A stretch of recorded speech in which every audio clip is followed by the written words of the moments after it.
The family car logged 91 trips to the same address over 4 months. Every single one happened on a weekday between 11 a.m. and 2 p.m. while his wife was at work. He never thought she would check the GPS history. She had been checking it since trip number 12. In 14 years of counseling couples through the aftermath of betrayal, I have noticed that the most dangerous kind of deception is not the dramatic kind. It is not the lipstick on the collar or the perfume on the jacket. The most dangerous kind is the quiet, routine kind. The kind that hides inside a normal schedule. The kind that becomes invisible because it is so consistent. This is the case of a man named Daniel, who confused a routine with safety, and a woman named Claire, who let him believe that for a very long time. Daniel and Claire had been married for 9 years when this story began. They lived in a mid-sized suburban house, shared a single family car on alternating days,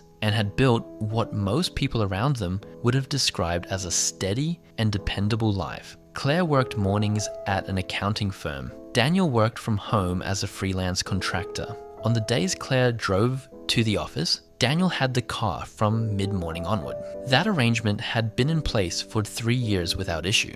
Then something changed. Claire noticed it first not through any device and not through any suspicion. She noticed it the way most people notice something is wrong before they can name it. A small shift in energy, a lightness in Daniel that appeared on weekday mornings and disappeared by evening. The way he started showering before she came home rather than after dinner. Small things, individually meaningless. Together, a pattern. She did not confront him. She did not ask questions. Instead, she opened the navigation app on the car's connected system one evening while Daniel was cooking. She had used it the week before to find a new grocery store and thought she had left it open. She had not, but the trip history was still there. The last entry was an address she did not recognize. She wrote it down. She went back to the kitchen. She said nothing. She searched the address the next morning from her office. It belonged to a house belonging to a woman named Megan.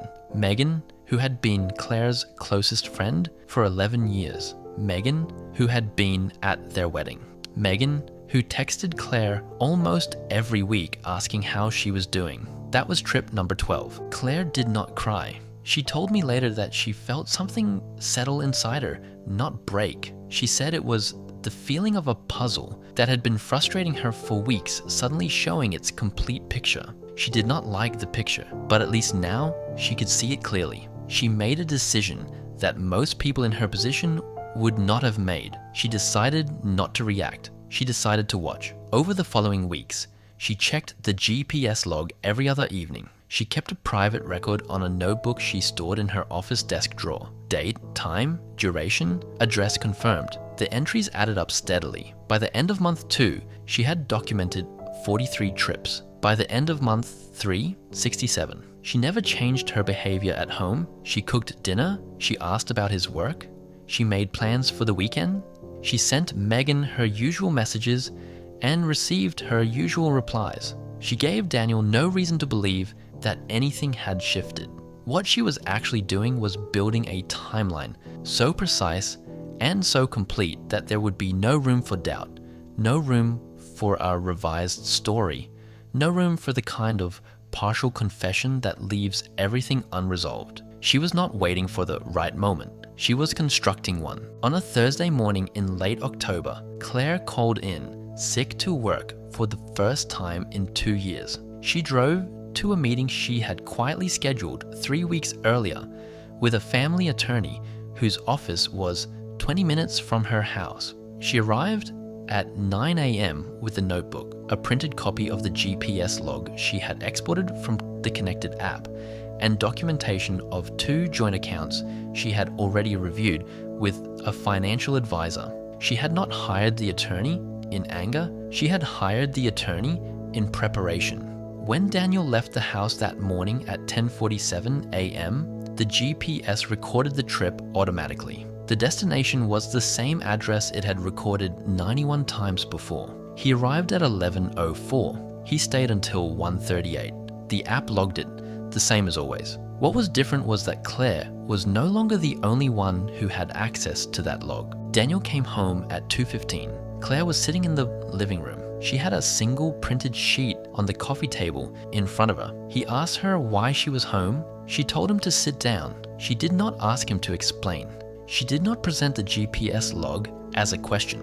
She placed it in front of him as a statement. She told him she had not come to him first because she had wanted the truth, and she had known that going to him first would have given her something else entirely. She told him she had documented 91 trips. She told him that she had met with an attorney that morning, that the process had already begun, and that Megan had been sent a message that afternoon containing only the printed GPS log and no other text. Daniel said her name. He started a sentence 3 times and did not finish any of them. Claire picked up the sheet, folded it once, and put it in her bag. She told him she would be at her sister's for the next 2 weeks and that his attorney could contact hers for next steps. She walked out. She did not look back. I met Claire several months after that conversation when she was well into the legal process and had already moved into her own apartment. She was not bitter, she was not fragile. She described what she had done not as revenge, but as refusal. She said she had refused to be someone who reacted. She had chosen instead to respond, and she had chosen the terms entirely on her own. She told me something I have thought about since, in the context of many other cases I have worked through over the years. She said, the GPS did not betray him. His own choices did. The GPS just kept an honest record while he kept a dishonest one.